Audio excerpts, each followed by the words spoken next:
Hi, I'd like to fill you in on a little secret. Did you know that all day long you spend in an amazing library?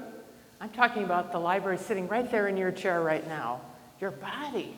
It's true. Your body is an amazing, searchable archive of everything that's ever happened to you, and it's filled with secret wisdom, and it's ready for you at any moment you want it. It throws open the doorway and allows you to browse it free anytime.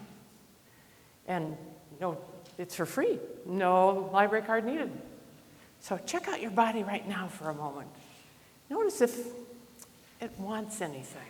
Notice if it's calling your attention in any way.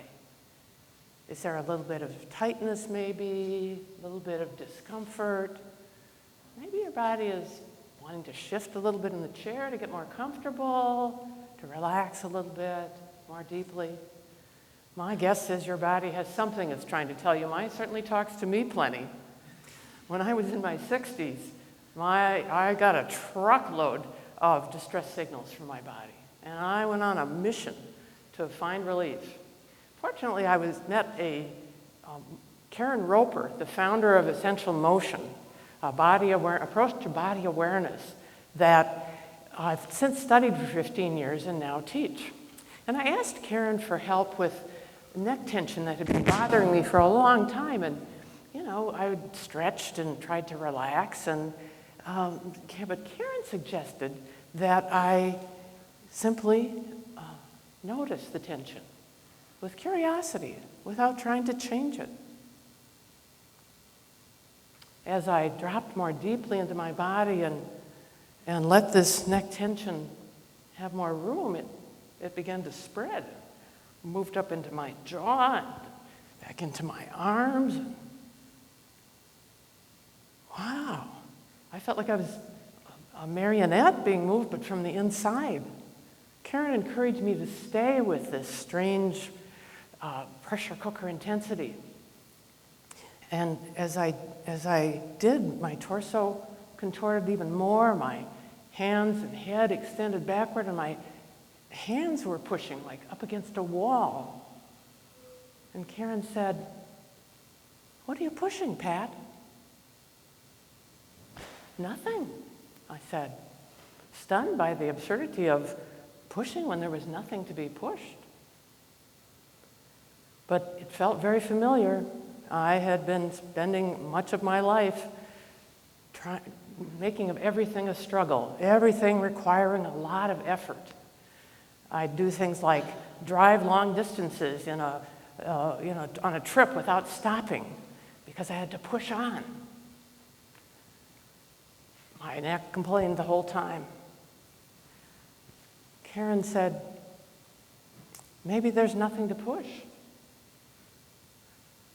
Well, that message really dropped deeply into my body.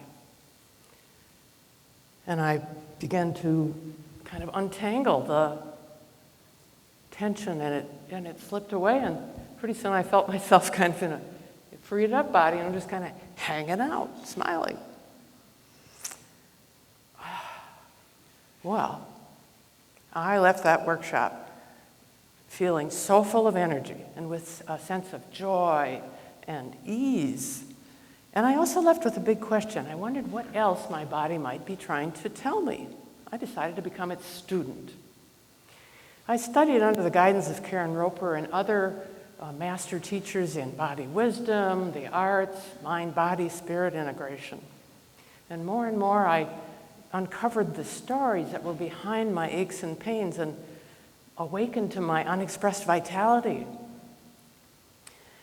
I found myself becoming more alive, and I came to cherish the surprising lessons that were continually awaiting me in my library. You too have a library that contains a lifetime of stories and guidance that it wants to offer you. Everything that's ever happened to you, whether you're still fairly young or farther along in your aging process, everything that's happened to you is registered in your body. Your joys, your sorrows, your triumphs, your traumas, they've all registered here. And as we get older, these stories tend to multiply. And we sometimes end up expressing these in our later years as aches and pains and heart disturbances and other body alarms. But for too long, the aging body has been thought of as kind of failing and falling apart. And these days, anti-aging toning and tucking campaigns and promises of great new discoveries promise you that you'll be able to be young again. What if instead you viewed your body as your friend, your teacher, your healer? Could you possibly learn from your body how to feel more vibrant and nourished? I'm committed to changing the paradigm of how we view the aging body. And I invite you to uncover the emotional brilliance in your body, especially in your middle and later years. Take the time to, really hang out with your body, really inhabit it. Browse it like a library. Check out its stories and lessons. Get to know your body as a vibrant, resilient force and resource for wisdom. I'd like to suggest 3 doorways to the secret stash of wisdom. The first one is simply paying attention. Too often we're hardly in our bodies at all. We're caught up in our thoughts and to-do lists, and we try to make our bodies perform on demand, and when we don't, we fill them with sugar or caffeine and try to push them, making them wanting to cooperate. Let me ask you, how present are you in your body throughout the day? How aware are you of its impulses and its urges? How about right now? What's happening in your body in this moment? Take a moment to notice your breathing. Observe any effort you're making in your shoulders, in your neck, in your jaw. Allow your jaw to soften. Allow your tongue to soften. Be in your body. Give yourself over to the experience of being fully, vibrantly alive. And you can consider that you can do this kind of body awareness activity any time in the course of your day. While you're at a stoplight, between tasks, as you move through, you're standing in line. You simply quiet your mind. Bring your attention to be curious about what it is your body is asking of you, what your body would like to do, how it's wanting to move, and what it might have for you. The more you practice being consciously present in your body, the more aware you become that your body's your friend, constantly looking out for and alerting you to what's in your best interests. The second doorway to your body's wisdom often comes on the tail of the first one, paying attention. The second one is creative expression. For about 16 years now, I've been leading a group of women every Friday morning in what I call free motion. All of us now in our 60s and 70s, we give ourselves over to an hour of caring, loving attention to our bodies. We're not there to stretch or exercise or relax, although that may happen. Instead, we give ourselves over to our bodies and allow our bodies, us to follow our inner impulses. We allow whatever's alive in us to move us in such a way that we can freely express our longings, our loves, and our losses.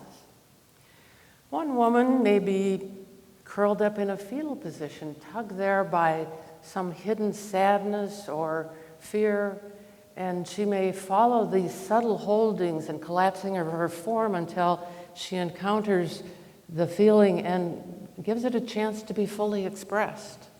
And then her body may begin to unfold and rise up to a wide open stance.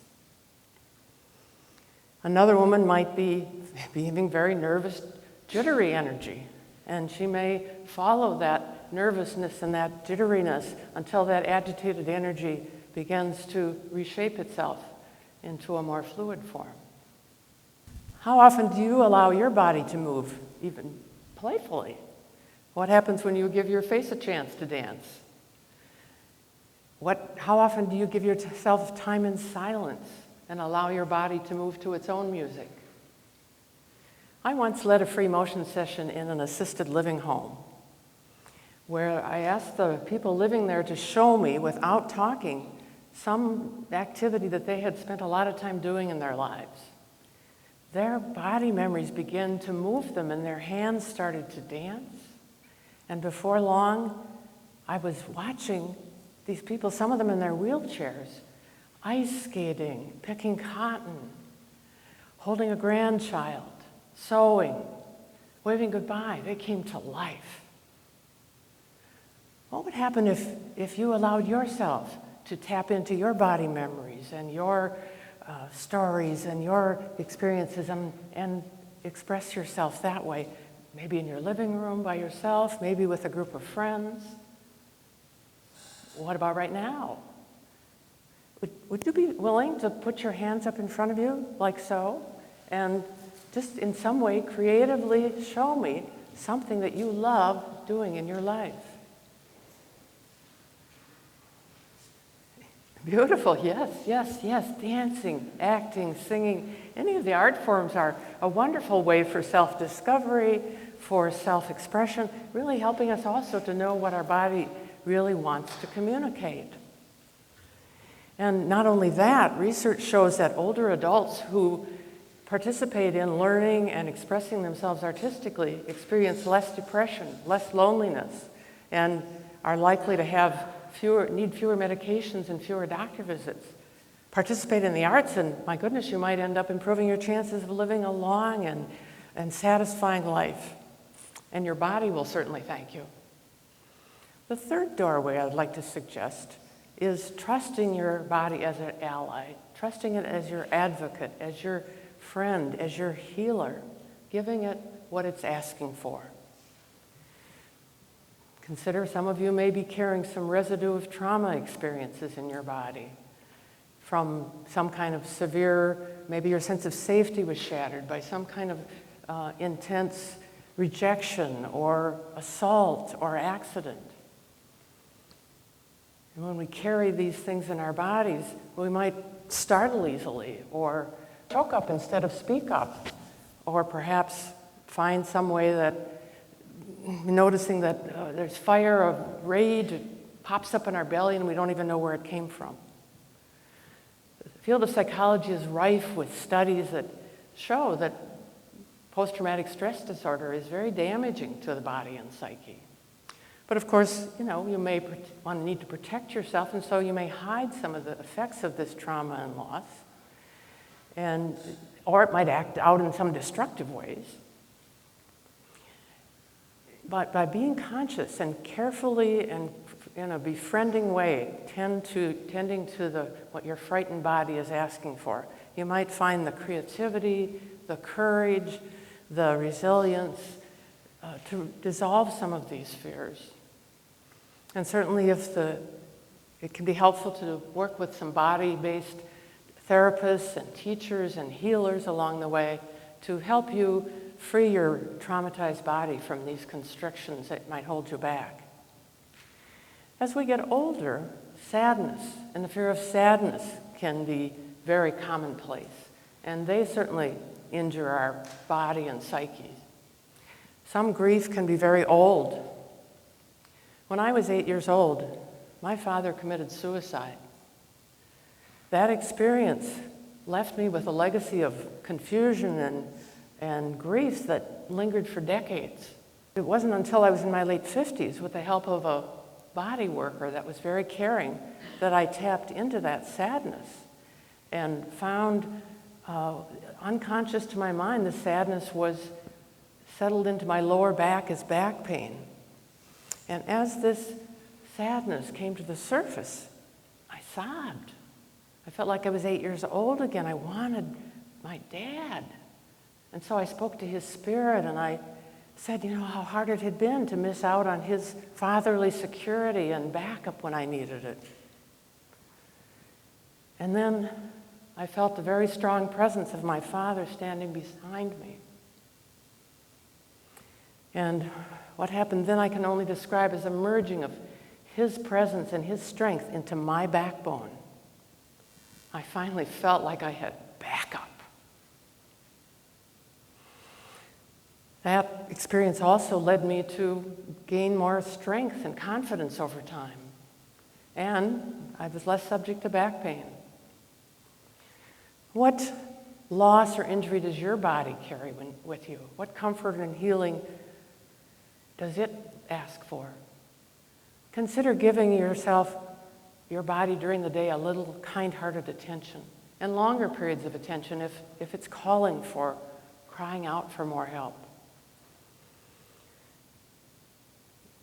Tend to it with care, because your body is just hungry for this really good attention. You can start simply by maybe just finding the area of your body that wants a little attention and just giving it a little comforting stroke. In fact, right now, check in with your body and see if there's some area that's feeling a little uncomfortable or tense, and just go ahead and use your hand to give yourself a little caring attention, just really, really tenderly caring for what's happening in your body and not expecting anything of it, just letting it know that you care. Your body is an amazing home. It's your devoted friend. It's your wisdom-packed library. Visit it often. Pay attention to its messages that are hidden. Express your stories and passions creatively and inquire deeply what it is that might be wanting some comfort, and give the comfort that's needed. My sincere hope for you is that you may be able to hang out in this amazing library you live in for the rest of your days. Who knows what your body might have to teach you as the years go by. I can promise you one thing: it'll be a great read.